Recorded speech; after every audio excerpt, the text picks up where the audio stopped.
السلام عليكم ورحمة الله وبركاته. ازيكم يا شباب؟ عاملين ايه؟ يا رب تكونوا بخير. النهارده معانا فيديو جديد عن بوت الطماطم، بوت توم ماركت.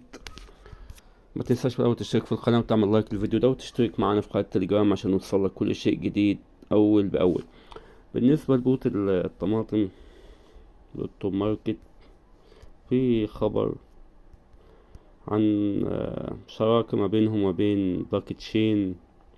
ستتمكن من التحكم من مكافآت لاكي تشين الخاصة بك مباشرة في تطبيق لاكي تشين المصغر بدءا من 8 نوفمبر. في السابق كانت المكافآت من المشاركة ترسل على الفور إلى حسابك. هذه المرة يرجى ملاحظة أن الأمر سيستغرق بعض الوقت حتى يتم حساب المكافآت الخاصة بك وتسليمها. كن مطمئنا، أكمل وتأهل للحصول على نقاط دارك بوينتس ايردروب. لم تنضم إلى تطبيق لاكي تشين ميني بعد؟ تأكد من الانضمام بحلول الساعة 8 في 8 نوفمبر 8 بتوقيت العالمي للتأهل للحصول على نقاط دارك. حتى لو لم تراهن في مجموعة توم ماركت فلا يزال بإمكانك. يعني الموضوع كله حوار بتاع الستيك، واحنا طبعا ما بنعملش ستيك خالص في القناة ولا بننصح بالستيك لأن في شبهة كبيرة. فبلاش تعمل ستيك اللي هو زي كأنك تحط فلوس في بنك وتطلع عليها فوائد. ده مفهوم الستيك بس كده. وادي تاني، خبر تاني كاتبين: يسعدنا أن نعلن أنه تم مشاركة جزء من توما مع مشاريع بيئية مثل BWB ومياو، وقد تم إصدار هذه الرموز بالفعل. يعني دي شراكة ما بين العملة توما مع عملتين BWB ومياو. بس ما فيش أي حاجة تاني عن ميعاد إدراج ولا أي حاجة. الكلام ده ما فيش أي حاجة خالص ولا أي كلام عن ميعاد الإدراج. عادي ندخل على الايردروب مثلا. هذا موضوع الستيك ده المكتوب مفروض ستيك توما تو ايرن اشير اور فارمينج بول ريفينيو ايرن بونص. احنا بس بنشتغل على الحاجات دي كل يوم، بندخل الديلي كومبو والحاجات دي كلها، وبندخل كل يوم نعمل تشيك ان.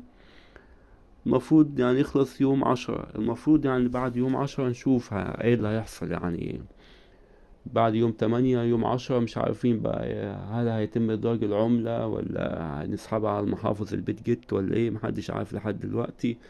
فعموما انا البوت ده زي ما قلت قبل كده مش مستني منه خير. ان البوت ده زي ما قلت تابع لمنصة بيت جيت، واصلا منصة بيت جيت عليها شوية كلام كتير، يعني ان هي احتمال منصة احتيالية وبتنصب على الناس وبتاخد وبتصفي حسابات وبتعمل قفل على عملات لناس.